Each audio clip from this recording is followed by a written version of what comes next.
Assalamualaikum warahmatullahi wabarakatuh. Perkenalkan, saya Muhammad Sakul Ramadansyah, mahasiswa Ilmu Komunikasi Universitas Muhammadiyah Yogyakarta, peserta mata kuliah Teori Komunikasi tahun 2022.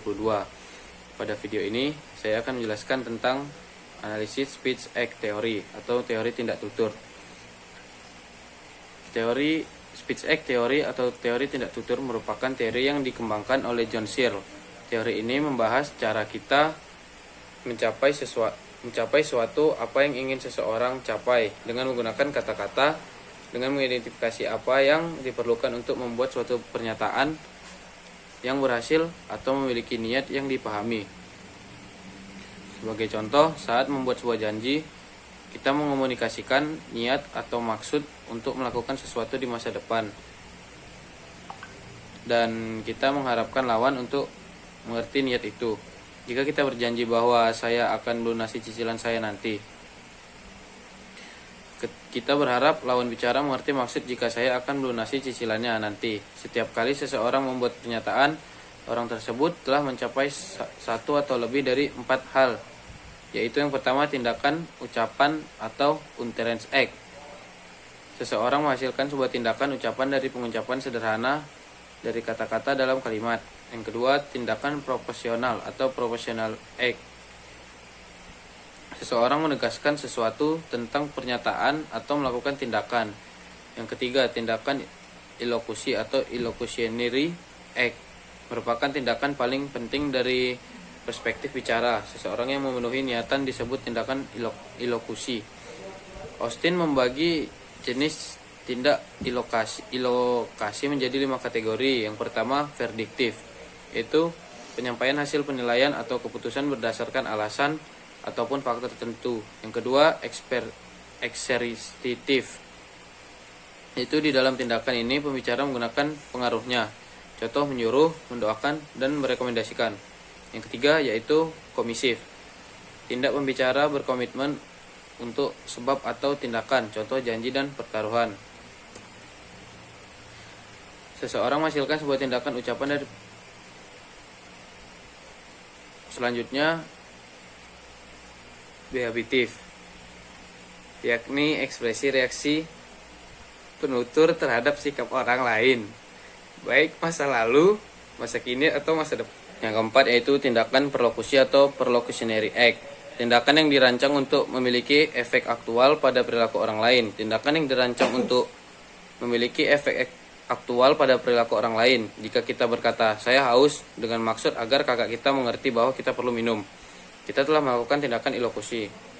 Searle menguraikan jenis tindakan ilokusi menjadi 5, yaitu anjing. Selanjutnya, teori naratif. Walter Fisher, profesus. Selanjutnya, teori naratif. Walter Fisher, profesor emeritus di Sekolah Komunikasi Annenberg, University of Southern California pada tahun 1978, ia memperkenalkan konsep alasan yang baik yang mengarah pada proposalnya tentang paradigma naratif. Paradigma naratif lebih menawarkan alasan yang baik, lebih berkaitan dengan menceritakan kisah yang menarik daripada dengan menumpuk bukti atau membangun argumen yang ketat. Definisi naratif. Yang pertama, Fisher mendefinisikan narasi sebagai tindakan simbolis kata-kata dan perbuatan yang memiliki urutan dan makna bagi mereka yang hidup, menciptakan atau menafsirkannya. Yang kedua, paradigma naratif mengemukakan keyakinan bahwa manusia adalah seorang pencerita dan bahwa pertimbangan akan nilai, emosi, dan estetika menjadi dasar keyakinan dan perilaku kita. Dan yang ketiga, paradigma naratif Fisher adalah mitra interpretatif untuk upaya mereka. Fisher tidak menganggap paradigma naratif sebagai retorika khusus, sebaliknya, dia melihatnya sebagai fondasi untuk membentuk suatu percayaan. Konsep naratif Fisher. Naratif bukan hanya sebuah cerita, tetapi cerita berkelanjutan atau peristiwa yang memiliki awal, tengah, dan akhir, serta mengundang pendengar untuk menafsirkan maknanya dan menilai nilainya bagi mereka. Selanjutnya, 5 asumsi naratif. Orang pada dasarnya adalah pencerita. Yang kedua, keputusan mengenai harga diri dari sebuah cerita didasarkan pada pertimbangan yang sehat. Yang ketiga, pertimbangan yang sehat ditentukan oleh sejarah, budaya, biografi, dan karakter. Yang keempat, Rasionalitas naratif ditentukan oleh koherensi dan kesetiaan cerita kami. Alasan dalam berbagai cara adalah pergeseran konseptual utama. Dan yang terakhir, dunia sebagai satu kesatuan cerita yang kita pilih dan kemudian kita bentuk kembali menjadi susunan kehidupan baru bagi kita. Selanjutnya ada pergeseran paradigma. Pergeseran paradigma adalah perubahan signifikan dalam cara kebanyakan orang melihat dunia dan maknanya. Pergeseran terjadi dari paradigma dunia rasional atau sistem logika ke arah paradigma naratif. Fisher berusaha memperlihatkan paradigma naratif sebagai penggabungan logika dan estetika. Selanjutnya ada perbedaan paradigma. Paradigma naratif. Yang pertama, manusia adalah makhluk pencerita. Yang kedua, pengambilan keputusan dan komunikasi didasarkan pada pertimbangan yang sehat. Yang ketiga, rasionalitas didasarkan pada kesadaran orang tentang bagaimana sebuah cerita konsisten secara internal dan benar sebagai pengalaman hidup yang dijalani. Selanjutnya, pertimbangan yang sehat ditentukan oleh sejarah, biografi, dan karakter. Yang terakhir, dunia dialami oleh orang sebagai sebuah kumpulan cerita yang harus dipilih oleh salah satunya. Ketika memilih, kita menjalani hidup dalam sebuah proses penciptaan ulang terus-menerus. Selanjutnya ada paradigma dunia rasional. Manusia adalah makhluk rasional. Pengambilan keputusan dan komunikasi didasarkan pada argumen. Argumen mengikuti kriteria khusus atau untuk mencapai pertimbangan yang sehat dan logika. Rasionalitas didasarkan pada kualitas pengetahuan dan proses pemikiran formal. Dunia dapat direduksi menjadi sebuah rangkaian hubungan logis yang disingkat melalui pemikiran logis. Yang terakhir ada konsep kunci dalam pendekatan naratif. Yang pertama narasi, yang kedua rasionalitas naratif, yang ketiga koherensi, yaitu koherensi struktural dan koherensi material, yang keempat kebenaran, dan yang terakhir logika. Selanjutnya yaitu teori semiotika. Semiotika adalah studi tentang tanda. Tujuan semiotik adalah menafsirkan tanda-tanda verbal dan non-verbal. Tradisi semiotik terdiri atas sekumpulan teori tentang tanda-tanda merepresentasikan benda, ide, keadaan, situasi, perasaan, dan kondisi di luar tanda-tanda itu sendiri. Konsep dasar yang menyatukan tradisi ini adalah tanda yang didefinisikan sebagai stimulus yang menandakan atau menunjukkan beberapa kondisi lain.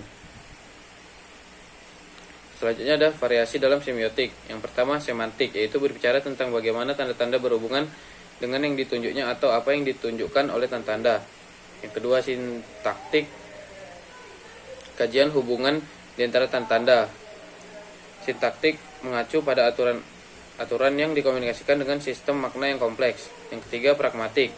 Pragmatik tanda-tanda penting bagi sejumlah perhatian akan komunikasi, tetapi tentu sangat berarti dalam melihat pada pemahaman dan kesalahpahaman. Roland Barthes menekankan interaksi antara teks dengan pengalaman personal dan kultural penggunaannya. Interaksi antara konveksi dalam teks dengan konveksi yang dialami oleh penggunanya. Secara sederhana, kajian semiotik Barthes bisa dijabarkan sebagai berikut. Yang pertama, berdasarkan ground. Tanda dibagi menjadi 3. Yang pertama itu quasi-sign, yaitu menjadi tanda berdasarkan sifatnya. Misalnya sifat merah adalah quasi-sign karena dapat dipakai tanda untuk menunjukkan cinta atau bahaya. Yang kedua, sin-sign. Tanda berdasarkan bentuk atau rupanya di dalam kenyataan. Semua ucapan yang bersifat individual merupakan sin-sign. Yang ketiga, legisign. Tanda yang berdasarkan suatu peraturan yang berlaku, satu konvensi atau satu kode. Seperti lampu merah berwarna berhenti, misal rambu lalu lintas. Selanjutnya, berdasarkan interpretan, tanda dibagi menjadi 3, yaitu reheme adalah tanda yang memungkinkan orang menafsirkan berdasarkan pilihannya. Misalnya orang yang merah matanya dapat menandakan orang itu baru bangun tidur, baru menangis atau sakit mata. Selanjutnya, listen sign adalah tanda sesuai kenyataan. Dan yang terakhir, argumen adalah tanda yang langsung memberikan alasan. Sekian dari saya. Assalamualaikum warahmatullahi wabarakatuh.